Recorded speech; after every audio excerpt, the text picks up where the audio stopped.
Andrew, how are you? Hey Jeff, I'm doing great. I'm smiling because it feels like it is the middle of winter, right? And we got 6 inches of snow outside or 8 inches or whatever. This is the kind of Christmas weather we never got. So a little bit of mid-late winter snow, kind of exciting in the city. I feel like I'm enjoying it. I have my hot beverage here in my country rose motif. There I'm you very go. excited about that. Yeah, no, it's to have a whole winter go by and not have any snow to me means doesn't feel like it was winter. So we got to have a week or two of snow in the city just to get everyone into a bit of the that spirit. I like getting my snow boots on and shoveling the snow, the driveway and the sidewalks. It's kind of fun for a week. And let's say week to 10 days, it's all behind us and we can start thinking about real spring, Yeah, I love that right? too. Yeah. Hey, we live on the beautiful West Coast, right? That's And I right. gotta You tell bet. you, when I see how beautiful this city is, I mean, of course, it's beautiful on a summer day, but boy, when the snow falls, we live in paradise. We live in such a beautiful city. We're so blessed to be here. Yes, And despite all this craziness that's going on in the world, I feel blessed. And I think we me should all too. be lucky and grateful that we live in this amazing city in this amazing part of the world. I feel like a good title for this podcast would be May You Live in Interesting Times. It's kind of an ironic curse, right? Yeah, we do. But it's amazing, it's also how you sort of think about things and maybe you shouldn't watch too much news and just focus on the positives in life because if you watch the news constantly, there's a lot of negative stuff going on and Yes, it can make you feel pretty rotten to the core. So don't watch too much news, get outside, enjoy the fresh air, enjoy the city, and just live your life. that's right. And listen to us. Yeah, listen to us. Exactly. I was having breakfast with a friend of mine and we were talking about the podcast. He said, "You guys seem to be really enjoying yourselves." I said, "Absolutely, we are." And then he said to me, "What's your reach on this? Who's listening out there and how many people?" And I kind of thought about it for a minute. I thought, from the beginning, it's been really clear to me Yeah.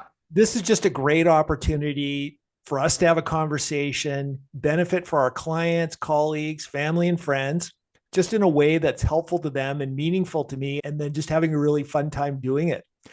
It wasn't really for a wider audience. I mean, I'm happy if it goes that way, but the primary thing for me is just the personal connection with the folks that I know already and that I'm helping and that are interested, right? Well, I think we're sort of talking at street level to the common person. We're not talking with too much analytical data that makes it hard to understand. We're not economists. We're just talking at a level that I think everyone can easily understand. And you and I are on the street. We speak to the buyers, we speak to the sellers, we get a really good feel for what's going on, truthfully at street level. And I think that's what people, if they're interested in what's going on in a certain marketplace, it's valuable to hear. We've got our eyes and ears on the street, what's going on. And I think it's good information for people. Well, and I wanted that's a perfect segue into our standard disclaimer. We want to offer relevant, actionable information. That said, this isn't investment advice, and we're better realtors than accountants, lawyers, and financial advisors. I mean, I was pre-political science at Douglas College, but it doesn't really count to much. Uh, Full disclosure as well, we are owners of Vancouver real estate. We like it when prices go up, and we make a fee when we help you out. Couldn't have said it better myself, Jeff. And his bottom line is if you're considering making an investment in real estate, speak to your trusted financial advisor, Yes. right? So a few things have happened since we last spoke. It's been about 4 weeks. I spent almost a month down in the desert working remotely. You were up here, boots on the ground, but I'm Nice. pretty well keyed in. Good. But I think it's been an interesting month. And of course, a lot of stuff in the news, but I'll let you lead off, Jeff. So the first thing we saw really towards the end of the month last week, the Bank of Canada lowered the overnight rate 25 basis points. So we're now sitting at 3%. So what that's doing, short-term interest rates drop slightly, rate cut push short-term borrowing costs down a bit. Markets are now betting the Bank of Canada is going to cut rates again, possibly in March. Long-term rates didn't really move too much. A lot of ties to the US on that. Since the American rates have stayed the same, our long-term rates followed suit. There's a couple other impacts. There's a weaker Canadian dollar. Lower rates mean investors are less interested in holding Canadian currency. So some of our dollar has lost value against the US dollar. There is more money flowing to the US as of the end of last week, I guess, since they didn't cut rates. Investors are maybe moving money there for better returns. Yeah. Bank of Canada is keeping a close eye, though, on the US tariffs, which we'll talk about in detail later. Could make things more expensive here and mess with their plans. Bottom line, I guess, borrowing is a little bit cheaper for the short term. Long-term rates really haven't moved. Canadian dollar is weaker, which affects trade and imports. And the Bank of Canada most likely, well, we'll get your prediction on this. Do you think come the next meeting, they're going to probably drop rates again? Well, I think it all goes back to what's happening in the Canadian economy. I think the economy is soft in Canada, and I think the government policy is to try and create some stimulus. And I think that's the easy thing to do, would be to lower the benchmark rate another 25 points. So I actually think it's going to go down further.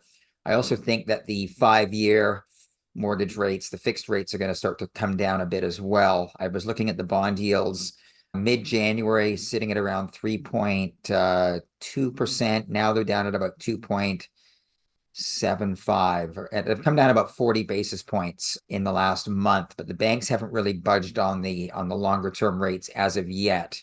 Maybe that's because of the tariffs and more uncertainty. So the more uncertainty, they might be more likely to keep rates as is. But I think we've got a weak economy up here. There's a lot of uncertainty. So I think that we're probably going to see some decline in longer term rates. What I'm hearing out there is for anyone that's renegotiating their mortgage this year, and at least right now in the first quarter, myself included, I've got something that I'm dealing with.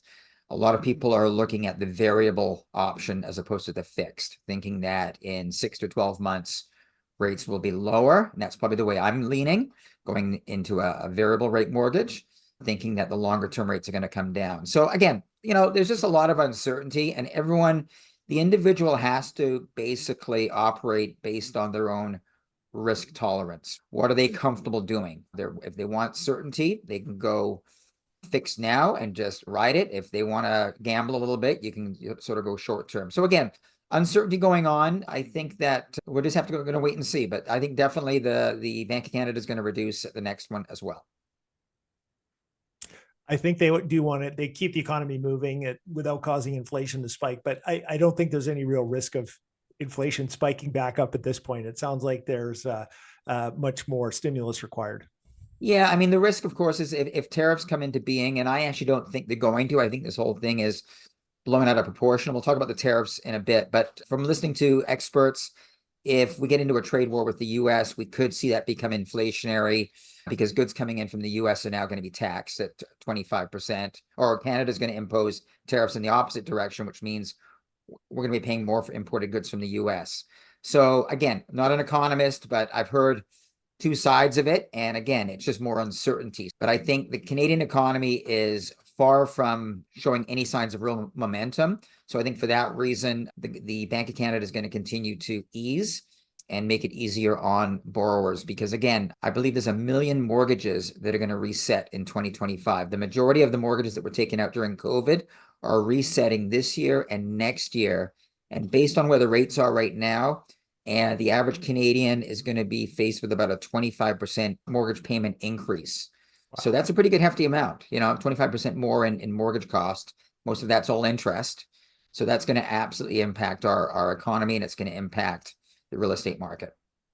I was reminded when you were talking about personal comfort around mortgage rates and long-term, short-term, and that sort of thing. Some advice I got from David back when we took our first or second mortgage in buying our house, and there was all the talk, variable rates and they're lower, and what about this? And his advice to me was, you've got to assess how well you're going to sleep at night with the knowledge that rates are low and they could go lower, but they also could go higher, and they can go a lot higher than they can go lower. Yeah.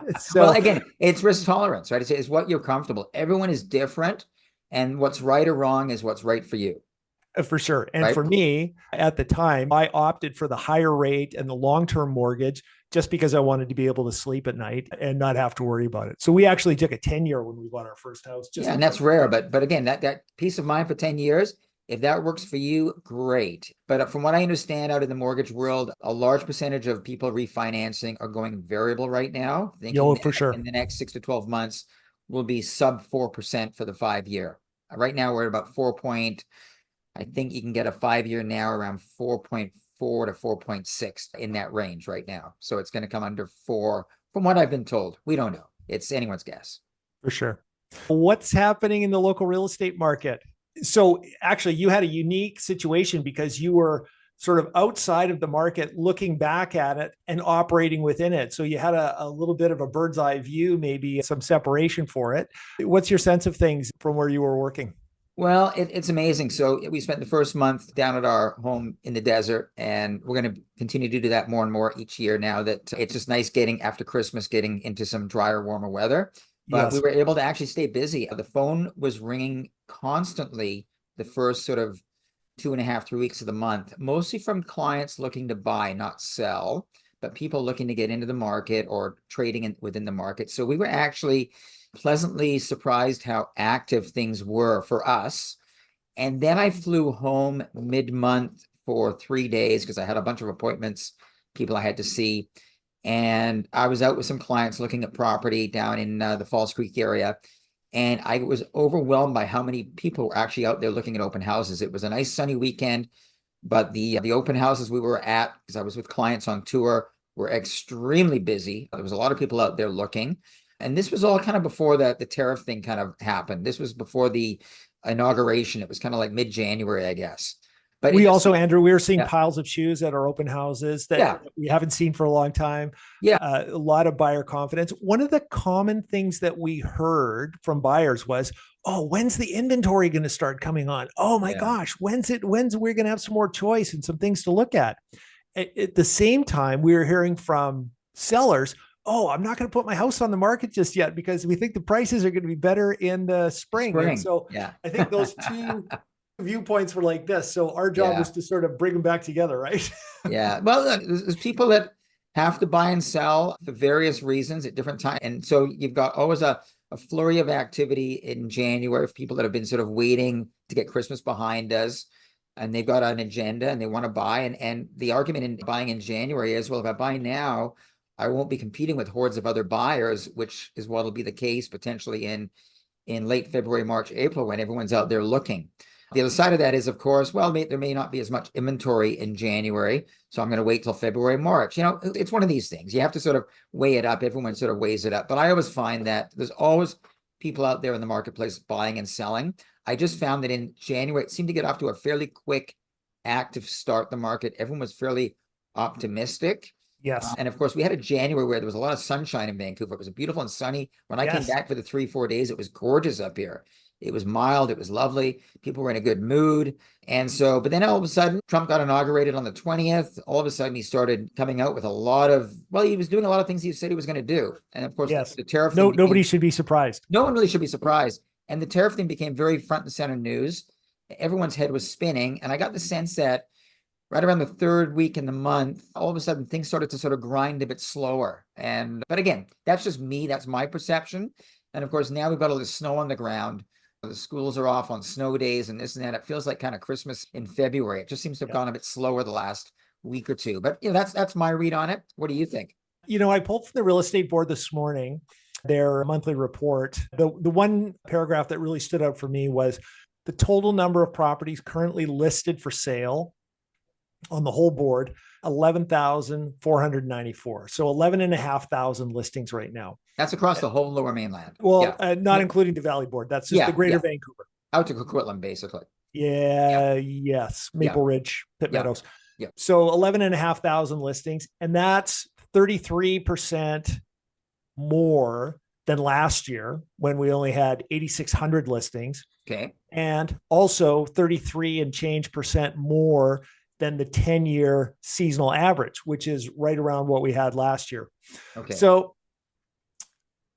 right now in Vancouver proper, Vancouver East and West, we've got just under 4,200 residential listings. In January this year, there was 416 reported sales. So that's for all property types in Vancouver East and West. So 400 and something sales to 4,000 listings, basically. Yeah, exactly. Yeah. Now, last year in January, which we all felt was a really good and active market, there was 411 sales reported. So this year, about the same, slightly better. And when we take that 4,100 listings and, 4,016 sales, it gives us right around a 10-month supply of homes. Right. So once again, doesn't mean it takes 10 months to sell your house. Just if no new listings came on the market, be 10 months before they were all bought up, just an absorption rate. So that's a fairly balanced market, is that not? Doesn't that sort of put us in somewhat balanced territory? Well, more than 9 months supply usually means downwards pressure on prices. Okay. And, that cutoff, we've always talked about sort of less than 4.5 months supply, upwards pressure, more than 9, downwards pressure, and 4.5 to 9 to more of a balanced market. Okay. But I'm starting to see and look back and reflect on keeping these numbers for a decade that if there's more than 6 months supply, it's a little bit downwards pressure. If there's less than 6 months supply, it's usually upwards pressure. So that tends to be more the marker, but fair enough. For 10 months supply, usually it means the prices are going down. So let's just dig a little deeper though, because it wasn't like that across all property types. And that's you've got to dig down into the specifics. Otherwise, yeah. Exactly. Yeah. So now this is detached houses. Right now, this morning, there was just over 1,000 active listings. Okay. And 66 sales reported in January. So 16-month supply. Soft so the market. Numbers would have us believe that detached houses should be getting a lot cheaper. Okay. But what I'm seeing is nice houses, good locations, priced right, still in short supply and selling quickly. So there's lots of homes for sale, but if they're not priced right, not in a great location, not in great condition, not with great accommodation, potentially impacted by development, there's less to choose from than the inventory numbers suggest. So when I'm shopping with buyers for a house, and I'm sure Andrew did the same thing, it used to be you'd want to be on an inside street. You want to be a little bit away from traffic, half a block in. If you're on Broadway, you want to be on 8th or 10th or wherever. But with so much arterial development and potential 6-story or higher buildings coming, you've got to be really careful about who's going to be looking into your backyard. Even if you're on one block in, if you've got a tower, they're looking across the alley, across the houses, across the street. So it's getting harder to find a home where you're not going to have that happening. And it's interesting you say that, Jeff, because I've had a couple of clients, I've sent them listings. They've said, Andrew, we drove by it, but just across the street and down 2 houses is a 6-story rental building. I don't want to look at that. And I totally get it, right? And that's a full block off of a secondary West 49th Avenue. This would be like around West 48th. Yeah. And so you're right. It's getting tougher and tougher to find a property where you're not going to be impacted by mid and high-rise development. So for me, there's so much this multifamily development going on. There's so much potential for that. And it just goes back to what we're saying. Like there's 16 months supply of all detached homes. But break it down. What are the really prime ones? What are the ones that people want to buy? Like when somebody comes on the market with beautifully cared for, lots of curb appeal, quiet inside street, away from development, all of a sudden it's like, oh my gosh, this is the only one this weekend. Let's get over there. And you and I spoke about this about a year ago on a past podcast, that if you break down the 400 or 500 listings and you're looking for something like what we're talking about, you can probably count them on one hand. It's not that many, right? No, because many of them are multifamily redevelopment properties, busy streets, or they'll be backing up onto commercial or 12-story buildings, whatever. But if you want that inside street, quiet, beautifully maintained home, few and far between. For sure. Now, here's a question for you on that comment. What do you think the impact of all the multifamily development is going to have on the value of single family homes? Well, obviously it's interesting. I mean, to be next to a street where you've got a number of duplexes I don't think it's going to be as dramatic, but again, and I don't know how many 4, 5, and 6 unit developments are taking place on 50-foot lots. I don't know if we're seeing a lot of that. Are you seeing much of that on those multiplex type developments? I'm talking about on the quiet inside streets, not on the busier Yeah, I'm streets. starting to see a few. So we've got some developers that we're working with. And as this has passed, they've bought sites, they're drawing plans and getting ready. So I think that that's going to become more and more common. Oh, no, for sure, for sure, for Yeah. sure. What we're seeing just locally where we are, lots of duplexes, lots Yeah. of half duplexes, almost to the exclusion of single family home development. So I kind of look at it and go, normally, if demand stays constant and supply is reduced, prices go up. So you will single family homes become more and more rare, and will they then become more and more valuable? I don't know. I think potentially as well, as more and more people are considering a half duplex or a townhouse, maybe demand reduces at the same rate as the supply. It's a good question. I think that if you're a buyer for a single family home today in Vancouver, it's getting tougher and tougher to find something on the newer side because everything in the last couple of years that's been built, it's mainly duplexes. You know what? I went through, Karim and I went over to look at one of Claire Raquel's listings over on 24th, I think, in the 300 block. Yeah. Beautiful, modern, 5 years old, great house, a couple blocks east of Maine, $4 million. They had 3 offers the first weekend. Yeah. Like, Yeah. like that was a big number not long ago Yeah. for a house on a standard lot, right? I mean, the house was super cool and really a lot of fun, but there's still a lot of demand at those higher price points. And for single family homes, it seems like they're getting a fair amount of attention. Well, and again, in a certain price range. So we were talking yesterday about a couple of a couple of older properties that I saw on the west side that just took healthy price reductions on 50-foot lots. And Yeah. those homes would have sold close to $4 million at the peak of the market a Yes. Or few more. years ago. Now they're on at 3 million. They've dropped by $1 million, and the sellers are hoping for bids. We'll see. So again, those are mostly redevelopment type properties, older homes on 50-foot lots. Yeah. But interesting, again, so it depends on what we're looking at. Certain properties I think have held their value, and we've seen property prices come off a bit. It just Mhm. depends on where and what type of property. Yeah. And attached homes in Vancouver, I mean, already a much larger market. I think this morning I checked and there was just about 2,700 attached properties for sale in Vancouver East and West. So that's Yeah. everything like condos, townhouses, half duplexes, anything that would be strata. Yeah. January reported 350 sales, giving us a little less than an 8 month supply. So basically half of what it is in detached homes. So a balanced market on paper, but the same thing I think holds true, like priced right, great building, right location with the right exposure and a good outlook, Yeah. right accommodation, condition, finishing.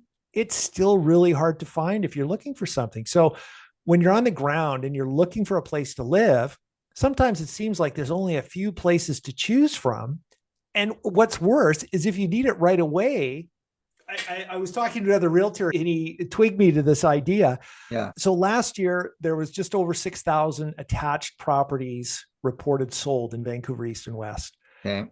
Of those, 2,600 were noted as owner occupied. Okay. Just under 1,000 were tenant occupied. 2,400 were vacant and 200 were under construction. So if you need to move into something right away, less than 40% of the inventory is actually available to you. Okay. So if you've sold your place and you're in a panic and you haven't been able to find something yet and you're trying to buy something else, you sold your house, you're downsizing to a condo or you're trading up to a townhouse or whatever's going on, there's not a lot of options out there when you consider that you can move on right away is reduced by that much. And then the really good stuff that's priced right is rarer still.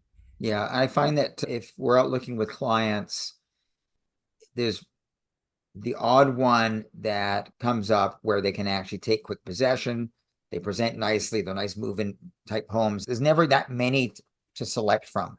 Now, whether that's going to change this spring, we'll see. Obviously, there's been a bit of a flurry of product come to the market in January. Is that going to continue February, March? We'll wait and see. But I think I'm optimistic. I think once we get through all this tariff craziness and we get into the spring, I think we're going to have a decent market. I think it's going to normalize. We're all getting used to all this crazy noise that's going on. I think we're going to get somewhat a little bit numb to it. Interest rates are coming down. We live in a very desirable part of the world. And I think it's going to be a very steady, it's not going to be a boom market, but I think the market's going to be just fine in Vancouver. I think buyers are going to have a bit of good selection out there. Sellers are going to be pleasantly surprised. I think it's a good, stable market going forward. That's the way I read it. Again, I could be wrong, but I think the tariff thing is a ploy. I don't think it's going to come into reality. I think it's just his way of negotiating, getting what he wants. Canada's going to have to make some concessions, there's no question. And that's just the reality of it. But I think we're going to be just fine. I think people need to buy, people need to sell. We live in a AAA location city, and I think we're just going to be fine. So what's happening with prices, Andrew asked. Yeah, well, we were talking about it. There's not that many good quality single families at certain price ranges. If you get into that upper end of the market, that 5 million plus, that's sort of a different market. But with the bread and butter end of the market, I think prices are going to stay pretty stable. I don't know if prices are going to start going up, but I think it's a pretty stable market. I'm not really too concerned that there's going to be any falling off a cliff by any means. There seems to be enough buyers out there for good product, move-in ready, nice homes that they will sell. What's your read on it? Well, you remember my prediction on the last podcast. In case you don't, and I wouldn't remind you if I was wrong, despite what the numbers were indicating, I was going to go against the data and predict we might see a slight lift in the housing price index in January. So I was breathlessly waiting this morning for that data to be released. As soon as it came out, the real estate board for all properties in Greater Vancouver, the HPI was up 0.1%. Buddy, you nailed it. You nailed it. Yeah. So when you're right, you're right. Yeah. You'll take that 0.1%. But you know what? Again, it just shows you that there's stability. There's enough activity going on that I think the market is stable. But I think the true test will be, let's get into February, March, and then we can look back in 2 months' time to sort of see how, what's really going on. Because we've seen the Bank of Canada rate drop now 200 basis points since it was at its peak at 5%. Now it's at 3%. Am I correct at those numbers? I think I'm correct. I think you are, yes. Yeah. So we're down 200 basis points, probably going to be a few more cuts coming. All of a sudden, the financing's getting, again, we haven't seen a lot of movement in the fixed, but I think they're going to come down as well, just as a result of our economy being fairly weak up here north of the border. And I think that's going to keep the market somewhat active. So I think so. And I think the price is probably stable this spring. Like, kidding aside, if you look at that 0.1% gain, annualized, that's just over 1%. It's not the whole story. Interestingly, the different property types all acted differently. Detached houses actually were up a little bit. Yeah. Apartments down a little bit. Townhouses down a little bit more, almost in exact contradiction to what the months of supply suggests. So for me, that just really underscores how important it is to work with a realtor who understands the differences of neighborhoods and homes. Oh, yeah. And can identify value if you're selling or if you're buying. And shameless plug, we have some people in mind. There you go. Now let's touch on this as well, because we've been talking about the resale market. But again, you go to the pre-sale market, pre-sale condos and whatever.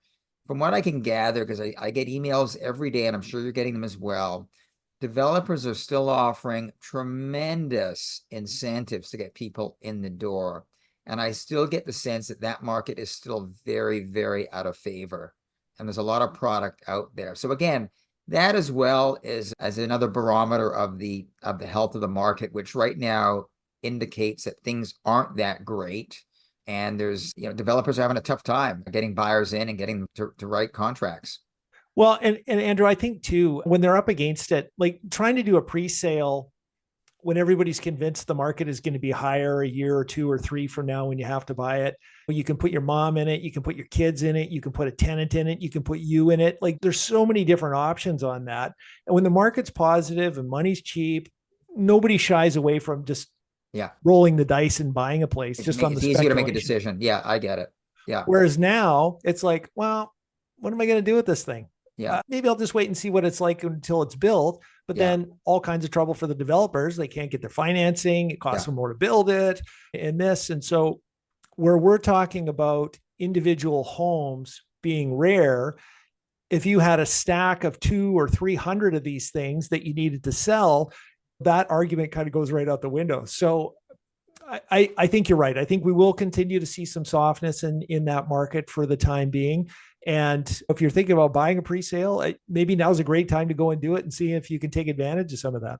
And I got to think the pre-sale market's probably been impacted by government policy. And I'm talking about the 20% flipping tax, which basically took away the incentive for investors, just because a lot of those pre-sales would get purchased by investors, speculators at the beginning, getting in thinking that they could make some money by buying now, closing in 3-4 years. But now 20% of their profit is taken by the new tax. Plus, of course, there's a federal flipping tax as well. So the incentive to buy these has changed dramatically to the negative. And so that's probably impacted. That's probably one of the reasons why the pre-sale market has really fallen into tough times. I think so. And, you know, the 20% flipping tax or whatever they call it, it's predicated on the idea that there will be some profit. And so if nobody's certain of that, they're certainly not going to take a double risk and say, oh, well, gosh, maybe I'll lose a little money, make it up in volume. Not sure.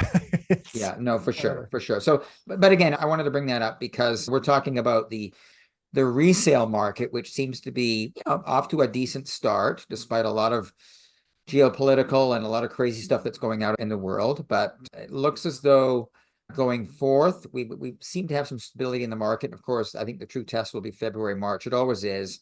What happens in the spring really sort of a lot of times tells a story as to what the rest of the market's going to be the rest of the year.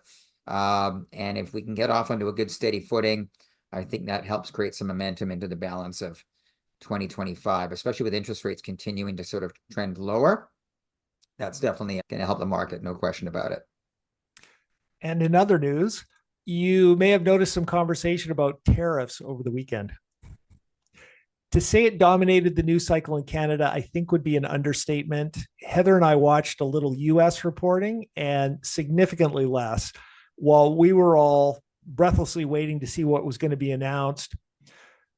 Well, a couple of things. I went to ChatGPT for some clarification just on a couple of the things because I wasn't that familiar with how it all works. So a tariff, tax, or a duty imposed by a government on imported or exported goods.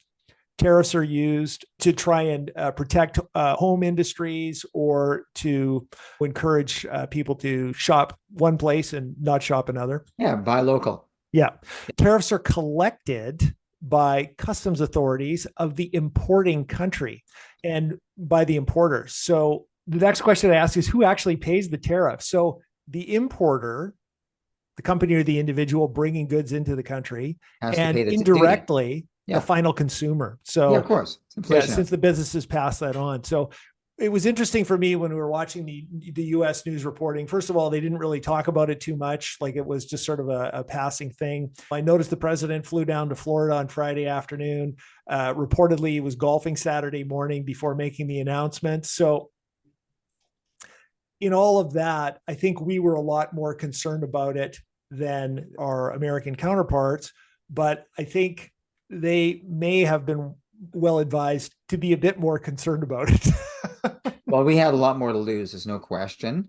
But I think, and I'm not a politician and I'm not going to get into politics by any means because we're realtors, but to me, it was a negotiating ploy to get Canada to come to the table and offer up something that they wanted, basically. And Mexico has done the same thing. So I actually don't think it's going to happen. Maybe I'm wrong. I guess we'll know in 30 days. Let's hope it doesn't. But there's no question, anything like this creates uncertainty. It creates an uneasy feeling amongst many. Again, Canada has a lot to lose if we were to be imposed with 25% tariffs. And of course, Canada would be doing a tit for tat. So we'd be imposing a 25% tariff on many American goods coming into Canada, meaning higher cost of goods for us, fruit and vegetables. A lot of that comes from the States, electronics, appliances, all that stuff more expensive. So the real loser here is the consumer on both sides of the border. It's really a no-win. No. Let's hope it doesn't come to that. Let's hope this gets all behind us. And I'm optimistic that's what's going to happen. And I think getting into real estate, I think we're going to be into a slow, steady, better 2025 versus 2024, unless Trump does something else to sort of throw a curveball to us and to others. We're going to have to wait and see. It's anyone's guess, but I'm cautiously optimistic it's going to be a good year. And that's where I'm at. Yeah, I'm with you. Not an Yeah. economist, not really qualified to say what to do. But as a realtor with a bit of knowledge about the market, what I can say is exactly what you said. Anytime there's uncertainty, anytime there's perceived risk, markets retract. People that are on the margins of action hesitate, change Yeah. course, or prolong decisions to see what's next. So Yeah. buyers who need to buy, sellers who need to sell will still act out of necessity. And if you're one of those people, we can help solve your problem, your real estate conundrums.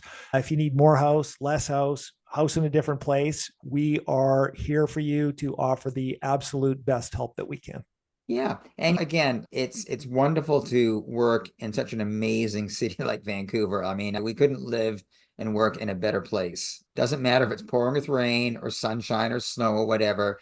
We live in a great city. We live in a great part of the world. And there's always people that are going to need to buy and sell, like you said, whether they're just locals, people that are moving here. And I think if you look at Vancouver, it's only going to get more and more expensive. We have limited land. We have people that want to be here. And despite politics and all this and that, I think it's a great place to own real estate. 100% in agreement. So I will say this to all our listeners that if you have any questions from today's discussion or anything real estate related, reach out to us because I think we're a great resource of information. Jeff, you and I have been doing this for over 30 years. Yes. So we got into the business right around 1990. Different times. When I was 12. There you go. Yeah. Okay, I was 15, but different times. But we've seen a lot of cycles. We've gone through a lot of different periods in the market where there was uncertainty and this and that.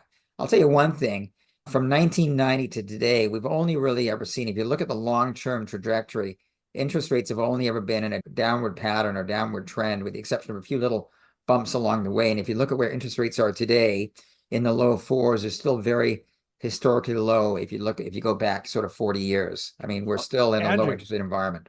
I can remember getting a mortgage and being thrilled. Oh my gosh, it's less than 10%. Oh man. Yeah. My first mortgage in 1991 was 11.75%, 5-year fixed. Oh wow. That's what it was, Yeah.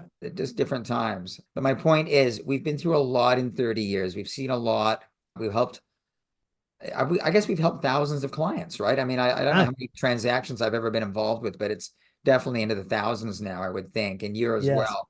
And so we typically have a lot of great information for our clients. Anyone that has questions, we're usually a great resource of information. Use us for it because I think it's all part of the package to make sure that you as the consumer can make an informed decision when buying and selling.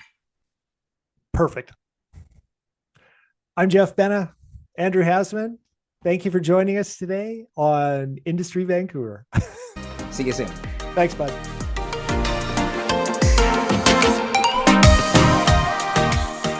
Thanks for tuning in today. We appreciate your time and your attention. If we can be of further help or information, we look forward to hearing from you. We respectfully acknowledge that we live, work, and play on the traditional territories of the Coast Salish people, including the Musqueam, Squamish, and Tsleil-Waututh nations.